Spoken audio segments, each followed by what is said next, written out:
आज हमने बनाए हैं बहुत ही ज्यादा स्वादिष्ट, रस से भरे, मुंह में घुल जाने वाले ज्यादा स्वादिष्ट गुलाब जामुन कि अगर आप इसको एक बार बना लेंगे तो आप हर बार इसको इसी तरह से बनाना चाहेंगे। हम आपको तो यही कहेंगे कि चाहे एक बार इसे बनाइएगा जरूर और आपको बहुत ही ज्यादा पसंद आएंगे। आपके पहली बार में ही बन के बहुत अच्छे बनेंगे और खाने में इतना ज्यादा अच्छा इसका टेक्सचर बन के आया है। हर बार आप इसी तरह से इसको बनाना खाना चाहेंगे। ये मात्र आधे घंटे में बनकर तैयार होते हैं। घर पर बनाए तो आपको सस्ते तो पड़ते ही हैं, साथ ही में जितना मन चाहे उतना जी भर के खाएं। जानते ही हैं यही गुलाब जामुन अगर आप बाहर से लेने जाते हैं तो कितने ज्यादा महंगे पड़ते हैं। घर में बहुत ही आराम से और आसान तरीके से आप इसे बनाकर बिल्कुल तैयार कर लेंगे। बनाने से पहले आपको ये बताना चाहेंगे, पहले हमने उसको एक बार बनाया और ये 10-11 पीस बनकर तैयार हुए और फिर से इतने ज्यादा सबको पसंद आए कि झटपट से हमने वो दोबारा बनाकर बहुत ही जल्दी से तैयार कर लिया था। भाई जब बनाने खाने में इतने ज्यादा आसान और इतने ज्यादा स्वादिष्ट है तो इसे कौन बनाना नहीं चाहेगा। ये फ्रेंड्स जानते हैं इसको बनाने का आसान सा तरीका। बनाने के लिए हमने यहाँ पर एक कढ़ाई में ले लिया है 1 बड़ा चम्मच शुद्ध देसी घी, इसको डाल देना है और फिर इसके बाद इसमें डाल दिया है 125 ml लगभग दूध, यानी कि आधा कप इसमें दूध डाला है कि जितना 250 ml का कप होता है उससे हमने आधा भर दूध लिया है और अगर नॉर्मल चाय पीने वाले कप से नापे तो ये पौन कप के बराबर है।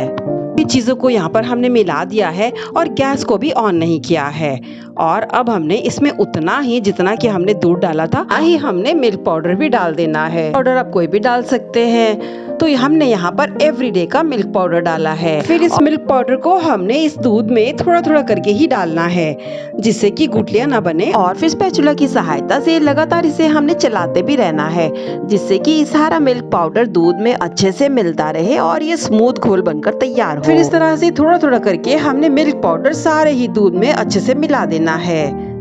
जब इस तरह से सारा ही मिल्क पाउडर दूध में अच्छे से मिल जाएगा फिर हमने गैस को लो फ्लेम पे ऑन करना है और इसको हमने अब लगातार चलाते रहना है और फिर जैसे जैसे इसको थोड़ी सी आंच लगती रहेगी तो ये सारा ही मिल्क पाउडर दूध में अच्छे से मिक्स होता रहेगा। 2-4 मिनट बाद आप देखेंगे कि सारा ही दूध मिल्क पाउडर में अच्छे से मिक्स हो चुका है और ये बहुत ही ज्यादा स्मूथ हो चुका है। और अब इसमें हमने मिला दिया है लगभग आधा चम्मच चीनी जिससे कि हमारे गुलाब जामुन बहुत ही ज्यादा सॉफ्ट और जालीदार बनकर तैयार होते हैं और अंदर तक मिठास रहती है। फिर से हमें सारे दूध को लगातार चलाना है जब तक ये गाढ़ा नहीं हो जाता।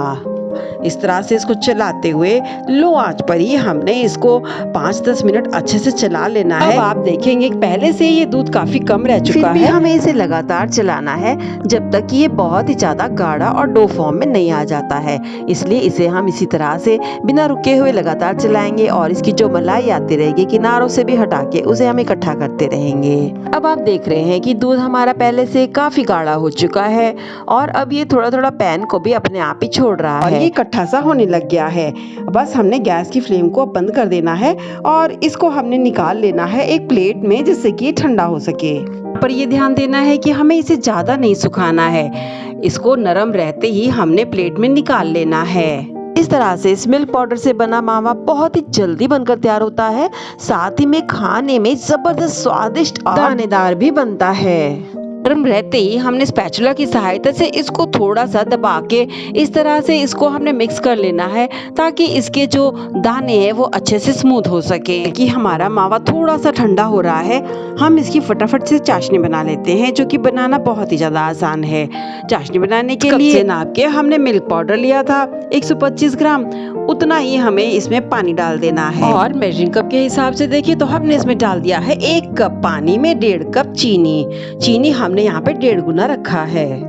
चाशनी बनाने के लिए हमने इस चीनी पानी को लगभग 5 मिनट के लिए बस उबालना है ताकि सारी चीनी पानी में अच्छे से घुल सके। देख रहे हैं इसमें अच्छे से बुलबुले भी आ रहे हैं और ये अच्छे से उबल रही है, तो हमें इसे ज्यादा गाढ़ा नहीं करना है, नहीं तो फिर चाशनी रसगुल्लों में जाएगी नहीं। इसलिए हमने यहाँ पे एक उबाल आने के बाद ये चेक कर लेना है कि क्या हमारी चाशनी हल्की सी चिपचिपी सी हो गई है।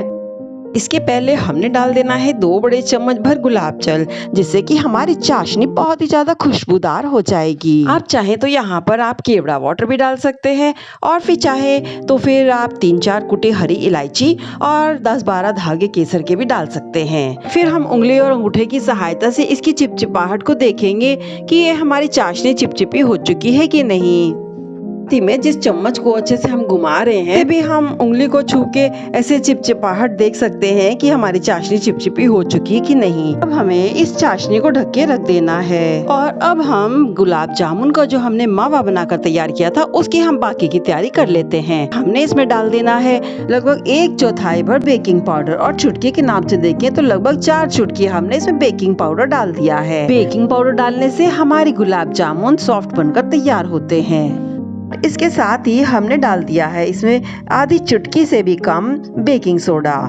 को हमें बहुत ही कम डालना है, बस नाम मात्र भर का। ऐसे समझिए कि हल्का सा उंगली को गीला करके उसकी टिप भर से ही हमने थोड़ा सा बेकिंग सोडा डालना होगा। इसके डालने से भी हमारे गुलाब जामुन बहुत ही ज्यादा नरम और अंदर तक सॉफ्ट जालीदार बनकर तैयार होते हैं, लेकिन हमें इसे अधिक मात्रा में बिल्कुल भी नहीं डालना होगा। गुलाब जामुन नरम रहेंगे तो ये चाशनी को भी अच्छे से एब्जॉर्ब कर पाएंगे। इसके साथ ही हमने एक और जरूरी इंग्रेडिएंट डाल दिया है, जो कि है लगभग 1 चम्मच भर कस्टर्ड पाउडर। ये खाने वाला चम्मच है। हम तो आपको जरूर कहेंगे फ्रेंड्स कि आप एक बार कस्टर्ड पाउडर जरूर डालिएगा, क्योंकि इसके डालने से भी गुलाब जामुन का स्वाद और टेक्सचर तो बहुत अच्छा हो ही जाता है, साथ में ही बहुत ही ज्यादा खुशबूदार भी हो जाते हैं। हमने यहाँ पर वेनिला एसेंस का कस्टर्ड पाउडर इस्तेमाल किया है।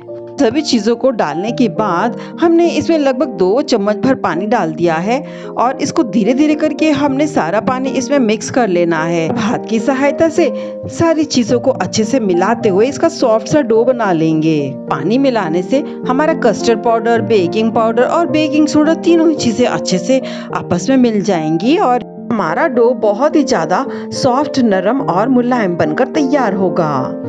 अब इसको अच्छी सी बाइंडिंग देने के लिए हमने इसमें डाल दिया है लगभग 1.5 चम्मच भर मैदा। अभी हम खाने वाले चम्मच का ही इस्तेमाल करेंगे, और आधा चम्मच इसमें हमने सूजी डाल देनी है।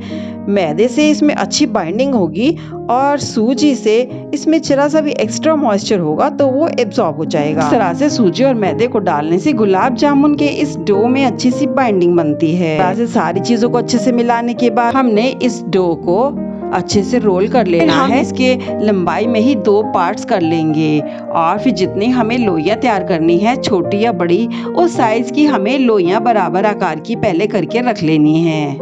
से हमारे 12-13 पीस बनकर इसके तैयार हो चुके हैं, और साथ ही में इसको देखकर भी आप समझ सकते हैं कि इसमें कितना अच्छा सा कलर भी आ चुका है, और ये काफी खुशबूदार बनकर तैयार हुए हैं। और अब हमने इन्हें अच्छे से दोनों हाथों की सहायता से गोल करते हुए इसे गोलाकार दे देना है, और ध्यान रखना है कि इसमें क्रैक्स बिल्कुल नहीं होना चाहिए। भी बड़े आकार का गोला बनाएंगे उसे ये थोड़ा सा बढ़ ही जाएंगे, क्योंकि थोड़ा सा तलने में ये बढ़ जाएंगे, और फिर बाकी ये रसा एब्जॉर्ब करके भी थोड़े से फूल जाएंगे। इसीलिए आपको उस हिसाब से इसके गोले बनाने होंगे। और गोले बनाते समय अगर आपको लगे कि आपका आटा सूख रहा है तो हल्का सा उंगली में पानी लगा के पूरे आटे को अच्छे से मसल कर इसको सॉफ्ट कर लेंगे, और क्रैक्स इसमें बिल्कुल भी नहीं होने चाहिए। और अब इसके अच्छे से गोले बनाकर गुनगुना तेल होते ही हमें इसको एक एक करके डाल देना है। और फिर गुनगुने तेल में डालने से पहले हम इन सभी पीसेस को हल्का सा हाथों में घी या तेल लगा के एक बार फिर से गोल घुमा लेंगे, जिससे कि सूखेंगे नहीं। और पहले हमने इसमें एक पीस डाल के देखा है, ये फट नहीं रहा है और ये अच्छे से सिक पा रहा है, तो इसलिए हम बाकी पीसेस को भी डाल देते हैं। पहला पीस डालने के बाद अगर आपको लगे कि आपका ये पीस फट रहा है तो इसका मतलब इसमें मॉइस्चर की कमी है, तो पानी से हल्का हाथ लगा के आप आटे को स्मूथ कर लीजिए। और अगर आपको लगे कि ये टूट रहा है तो आप इसमें आधा चम्मच मैदा डाल के भी आटे को अच्छे से सेट कर सकते हैं। अब हमने सारे पीसेस को इसमें एक एक करके डाल दिया है, और फिर सभी पीसेस को डालने के बाद हमने कढ़ाई को थोड़ा सा हिला दिया है, ताकि हमें कड़छी की सहायता से हिलाना न पड़े। और सभी पीसेस अभी बहुत ही नाजुक हैं, तो ये इस तरह से अभी हिल पाएंगे, और ये सभी तरफ से घूम घूम के अच्छे से अपने आप ही सिक पाएंगे। पीसेस को लो आंच पर ही सेकते हुए लगभग 2-4 मिनट हो चुके हैं। अब हमने कढ़ाई को इस तरह से एक तरफ कर दिया है जिससे कि सारा तेल इसमें इस तरफ आ सके और सारे गुलाब जामुन भी इसमें अच्छे से आकर सेक पाए। इन पीसेस को सेकने के लिए इसमें बहुत ज्यादा तेल नहीं भरा है, वे इन पीसेस को तलने के लिए इतना तेल पर्याप्त है और ये बहुत ही अच्छे से हमारे सारे गुलाब जामुन सेक पाएंगे। एक तरफ से ऊपर से ये अच्छे से सिक चुके हैं तो हमने फिर से कढ़ाई को थोड़ा सा हिला दिया है और 2-4 मिनट तक फिर से हम इसको इस तरफ से अच्छे से सेक रहे हैं ताकि ये नीचे से भी अच्छे से सिक पाए। पीसेस को हमने जस्ट अभी डाला है तो ये बहुत ही ज़्यादा सॉफ्ट है, हम इसे पलटे की सहायता से बिल्कुल नहीं पलटेंगे और इस तरह से हम कढ़ाई को ही थोड़ा सा हिला देंगे जिससे कि ये अलट पलट कर खुद ही अच्छे से सिक पाए। और इस तरह से 2-4 मिनट रुकने के बाद हम इसे थोड़ा सा हिला देते हैं। हमने 2-4 मिनट इधर और 2-4 मिनट उधर यानी कि ऊपर नीचे दोनों ही तरफ से अच्छे से गुलाब जामुन के पीसेस को सेक लिया है और अब की ऊपरी परत थोड़ी सी मजबूत हो चुकी है और अब ये अच्छे से शेप ले चुके हैं। स्पैचुला की सहायता से हम इसे पलट देंगे। ये पीसेस को हमने ऊपर से थोड़ा सा सिकने के बाद नीचे की तरफ पलट देना है ताकि दूसरा तरफ भी अच्छे से सिक पाए और इस तरह से थोड़ा थोड़ा सा सेकते हुए हमने सारे पीसेस को सेक लेना है। और इस तरह से सारे पीसेस को हमने लगभग 5 से 6 बार अलट पलट कर सभी तरफ से अच्छे से सेक लेना है। सभी तरफ से ये अंदर से भी और बाहर से भी अच्छे से सिक पाए और अब ये सभी तरफ से बहुत ही अच्छे से सिक चुके हैं और इस तरह से इनको सभी तरफ से हमने बहुत ही अच्छे से लगभग 15 मिनट के लिए लो आंच पे सेक लिया है। अब ये अच्छे से सुनहरे भूरे हो चुके हैं।